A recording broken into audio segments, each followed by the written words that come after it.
All right, everybody. Coach Corkle here and Coach Arlt. We've got a new guest today. Coach Hafer has joined us.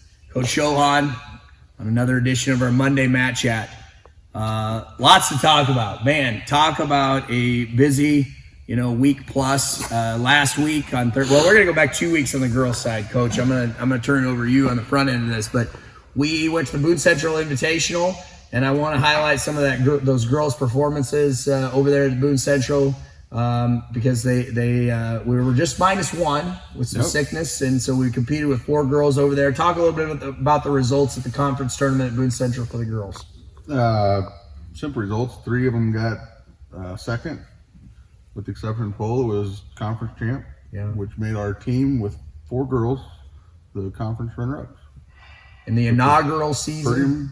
Pretty impressive. Yeah, it really Behind is. Pierce, which is basically the full team. So thought they wrestled well over there that day.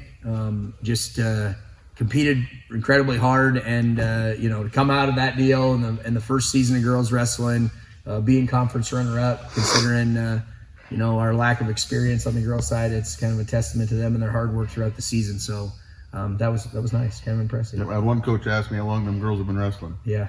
And he was pretty shocked when we responded that this was all their first year. Everybody's first year. Yeah. And they are tough. You see that. We recognized it all year long. So that was really good. On the boys' side, just quickly, we ended up a tournament runner-up at Boone Central as well. Had a lot of good performances over there. Just some gutsy performances. Sal Rodriguez finishes, I think, 3rd in the bracket, not feeling his best. We contemplated sitting him out some of those last matches. He'd have none of it. He just wanted to compete. John Alden is able to defeat the defending state champ in return over there, just as a couple of highlights. And then, of course, Ty Rainforth, the big match that everybody wanted to see that day between him and Vandenberger Aquinas. And Ty gives up the first takedown in the match and actually goes unanswered in that first period, so he's down 2-0, and then finds a way to score 3 points and coasts to victory, a 3-2 victory, rides him out the Vandenberg in the 3rd period. So second period he scored an escape and then a takedown and kind of rides him out. So that was a nice performance there, and just a lot of good effort on the day. I'm pretty excited about the way we did there. Follow that up with Thursday night. We get to host the conference championship right here in the area, and what a great night for us. We moved some guys in the lineup. Talk a little bit, Coach Arlt, about some of those moves we decided to make Thursday to try to maximize our team points a little bit. Yeah, to get as many points, because we knew it was going to be a battle right down to the wire with Battle Creek and with Pierce being in our conference. There's a number of good teams. Boone Central, Crofton Bloomfield is a good team this year. Yep. And so we decided we were going to bump up Brady and Ty, and they were willing. They're warriors. They're willing to do anything we ask them to.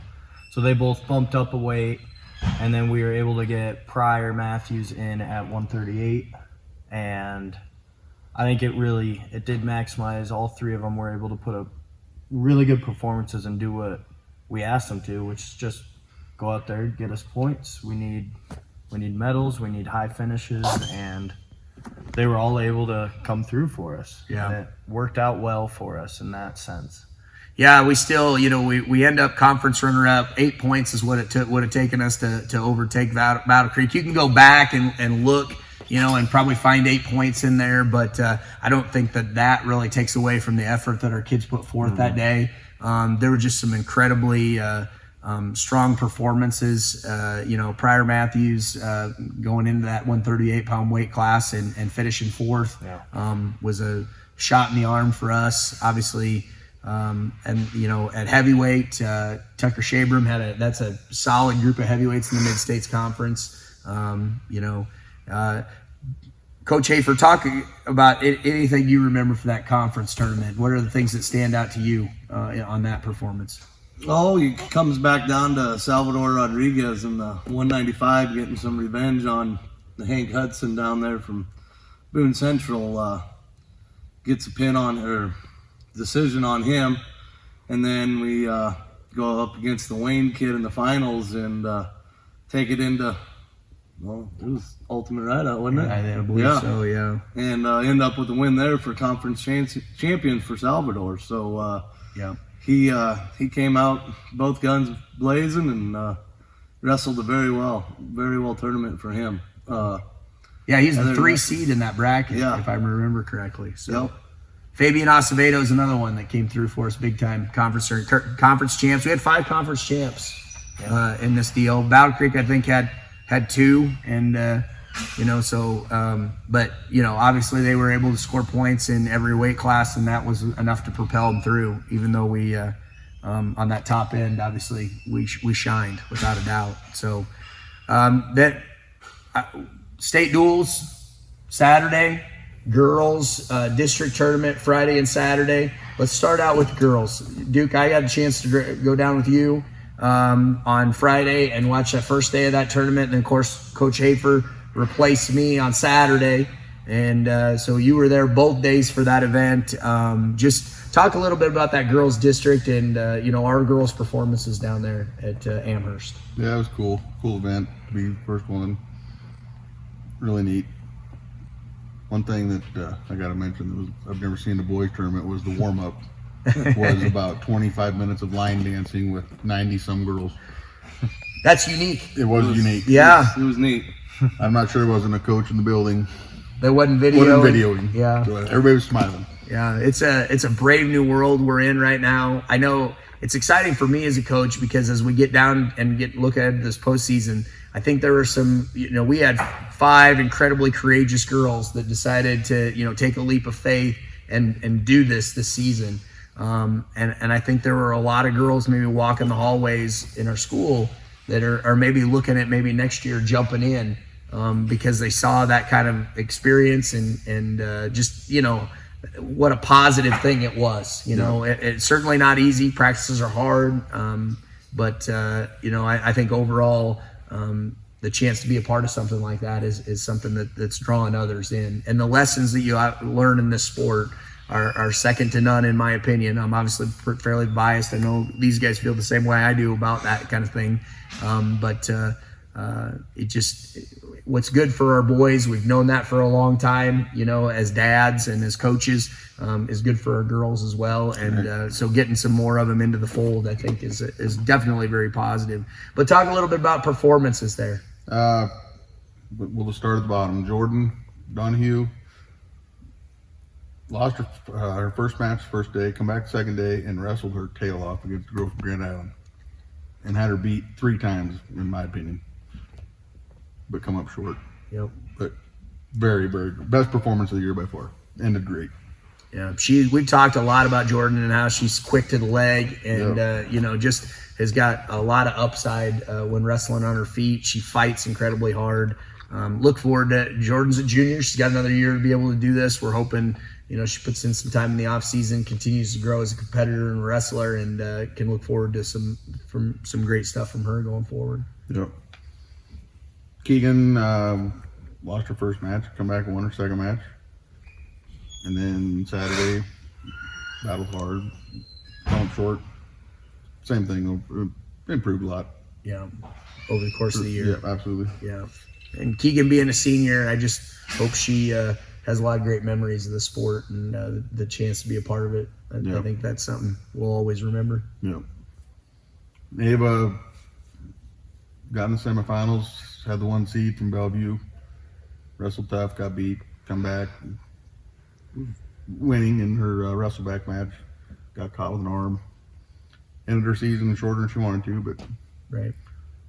she's in here tonight because she's not stopping. Yeah, that's good. Fight all the way. Right all the way. Yeah.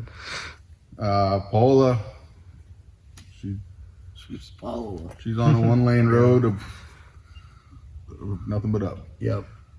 She won her way through district champ, first ever Yep. For our school. first. Yep. So And I would say, looking at the field, I would say, probably the toughest district in the state in that weight class at 165. There are definitely 3 girls in there that are obviously looking for medals at the state tournament. You know, the number one girl in the state was in a different district, but in terms of the quality in that particular weight class, and so for her to come out, you know, on top of that heap really sets her up well at the state tournament. Clearly, there's no easy matches down there by any means, but she's in a good place, to have a good performance down there at Omaha. So we're excited about that. And then Maddie Jacobowski, talk a little bit about her. Maddie got in the semifinals, and she had to battle hard. I don't remember the score, but she got in the third, and they kept going out of bounds. That girl was fighting for all she's worth to get up. And Maddie, she muscled up and turned her instructor. Made that happen. I remember she dug deep to do her. Yeah. Good fight. And both of those girls, we happened to be at a place. Coach Arlt and I were at in Kearney at the state duels with boys during that time. But we happened to be in kind of a lull in our action over there. So we had actually left the event center and taken the boys to grab something at Walmart or whatever, just mostly kill some time. Yeah.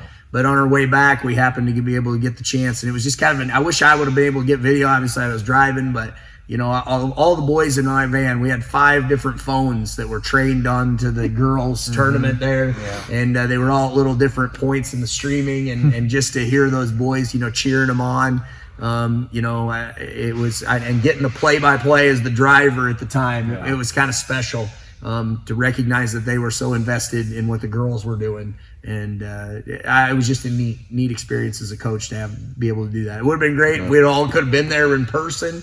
But having to be at state duels while the girls are competing at the districts was a little tough. But Coach Hafer, you had a chance to kind of be a part of both events. You were there for day 2. Give me some thoughts that you had about the girls' district tournament and the things you were able to see there. No, I mean, pretty much touched all the topics on it. Thought the girls battled hard all the way through. I think they're all a little ramped to go down to Omaha and see what it's like down there.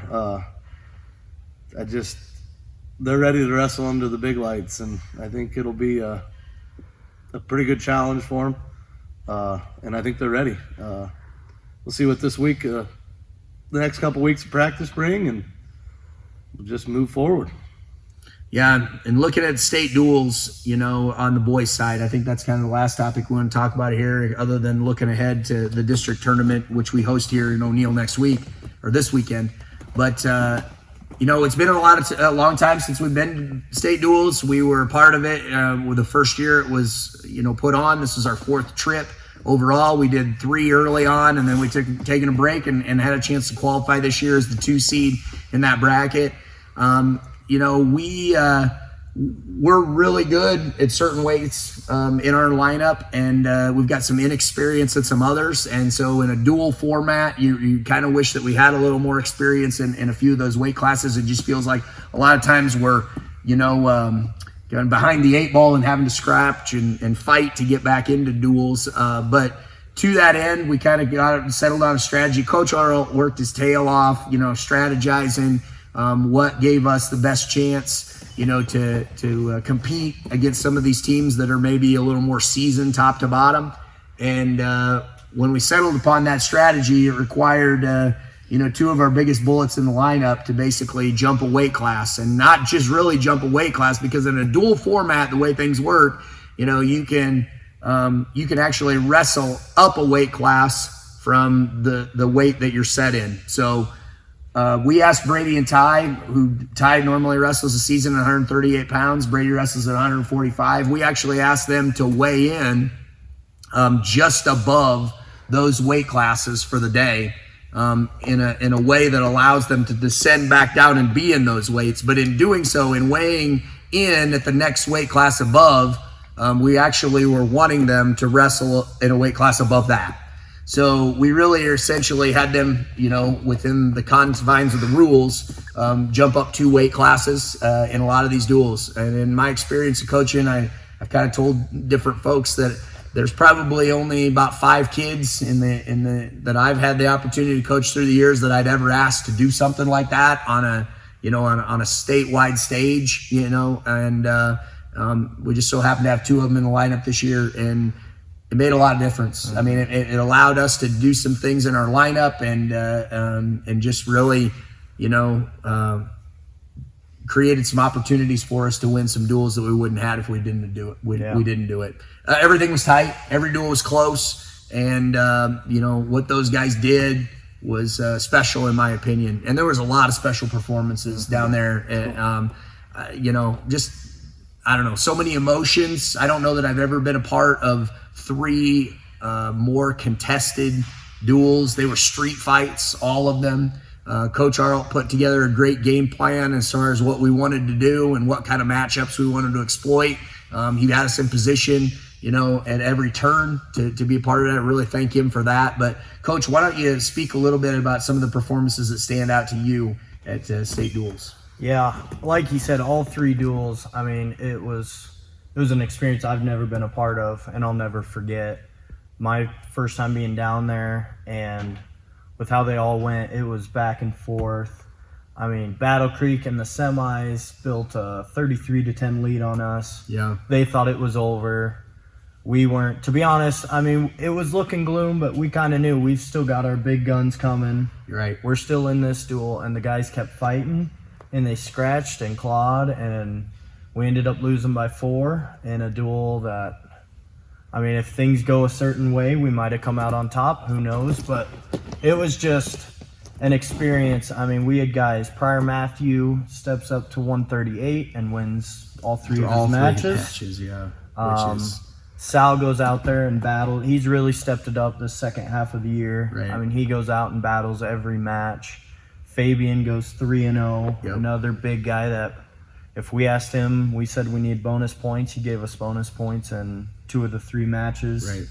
And the other one was against a kid that, is a state quality kid, and he was down early and ends up beating that kid. Right. So, I mean, it was an awesome experience, one that I'll never forget. And even though it didn't quite finish how we wanted, it was still something where the boys were able to hold their heads up and know that, they went out there and they gave their all. And I think they all know that. Yeah, and I mean, if we look one duel at a time, the Fillmore Central duel, the first one, we're down early just because of where we started in the lineup and knew where their strength was at, and it was kind of where we're not so strong. But one performance that stands out to me there, in that particular duel, we asked Dylan Parks to bump up to 113 pounds and wrestle, which, that's a big deal in those lighter weight classes. I mean, by percentage of body weight from 106 to 113, it's significant, more so than when you get into those upper weights. And Dylan doing that against a quality opponent there at 113. We didn't ask him to go out there. We said, if you got the opportunity to win the match, obviously that's what the goal is. But even just keep it close, keep it in dual scoring the way it works. A decision's worth 3 points, a major decision's worth 4, a tech fall's worth 5, and a pin's worth 6. And so if we could stay out of a bonus point situation, and I just remember late in that match, Dylan had, the opponent had built up an 8-point lead, and we were late in the match and needed Dylan to kind of bring that down to a decision, and him being able to do that, score a takedown late in the match to really close that gap and ride that out. That's just something, that's really awesome when you see a sophomore do something like that, put their team on their shoulders. And at that point, you don't know what is going to matter in that duel, but him doing that was significant. Another guy I would like to talk about a little bit here, and then I'm going to turn it over to Coach to talk about some of his performances that he'd like to talk about, Coach Hafer. But Tucker Shabram, he has 3 incredibly tough heavyweights that he draws that day. He goes 0-3 on the day, but man, did he battle. Yeah. I mean, didn't give up bonus points, takes a state-rated kid into, overtime, and just a gutsy performance on the day. Just incredibly proud of his efforts overall, without a doubt. He knows how close he is to some of these. Right. I mean, he's beaten a handful of quality opponents, state quality kids. He knows how close he is, and he's working in here to get that next step up there. And I think, he definitely has a good opportunity to do that this upcoming week. Right. Coach Hafer, talk about the performances that stood out to you on Saturday. Oh, Levi Drucke always stands out to me. He goes out there and gives 100% in about every match he goes. couple big wins for us there. Well, he went 3-0 on the day too, and wrestling up a weight class. He's at 170 pounds. Wrestled up 170 pounds. So we ask a lot out of the boys on a daily basis, and they never cease to amaze. They always step up and never complain. Joe Yates picks up a fall for us in the St. Paul duel. Pretty proud of that kid. He's coming around for us real well. You just never know which Joe you're going to get, but God loves the kid. He just gives you everything every time. So yeah, and I mean, to speak frankly on it, Joe knows, we've all known he's not. This season he hasn't been able to kind of find his groove like he has the last couple of years. But we're optimistic. We say it all the time on here that hope springs eternal, right? And it ain't over till it's over. So. And I think he had kind of a springboard match, in that St. Paul duel. It's kind of a moral victory for us there. We weren't able to come out on top as a team, but there were some individual performances that I think will serve as a springboard for us. And based on practice we had tonight, I feel confident going forward what he's going to bring us this weekend. Oh yeah, I've always got confidence in Joe. He's one of them kids that he'll be there for you when you need him. He'll be there. Other than that, just the whole team wrestled well. Like Coach said earlier, never seen a dogfight quite like that. 3 duels in a row. I mean, we left nothing out there. Nothing. I mean, we put everything out on the table and, came home 4th place. There's nothing to hang your head about 4th place. Just pretty proud of the boys all the way around. Everybody did very well. Yeah, John Alden continues to adjust at 126 pounds, scores a lot of points, he shoots a lot of takedowns, and, his tempo is impressive, and we just like to see that kind of effort rewarded, and hope he continues to just do it the way he does it, because he sets the bar high and gives you a great example of how to go about and conduct yourself. We talk a lot about championship takedowns, and he's got several of those, and it's just always good to see him do that. Brady Thompson, if you didn't know, I mean, Brady's up 2 weight classes, and at no point did you ever think, wow, this kid's, oversized, overmatched. I mean, he just, he's dominant, and just incredibly impressed with his effort. Pryor Matthews, man, we talked about it once, but I think it deserves revisiting. Yeah. I mean, nail biter kind of finishes against quality opponents. I mean, state qualifiers across the board. He's up there, winning matches in overtime and just really putting his team on his back and really made a lot of things possible for us this weekend. So, can't say enough about that kid. Fabian continues to shine and grow as well, and looking forward to. I don't know. I've said it a couple times to multiple of you guys that we got 2 weeks left in this deal, and man, it's gonna be fun. Yep. Just gonna be fun. It's gonna be a great 2 weeks. Yeah, I know that kids are excited. I know fans are excited. Going to host districts at home. It's just what a great way to send out an incredible senior class and to really cap off the season. Couldn't be more excited about it. Hope anybody that's watching this, if you're in the O'Neill area this weekend, hope you take the time to come to the area and check out some amazing C4 wrestling up here in the Irish capital. So a little longer Matt chat than normal, but just a lot of cool things to talk about. Did I miss anything, guys? I think, did we hit them on all of it? All right. Well, thanks again for joining us, everybody, on another edition of Monday Matt Chat.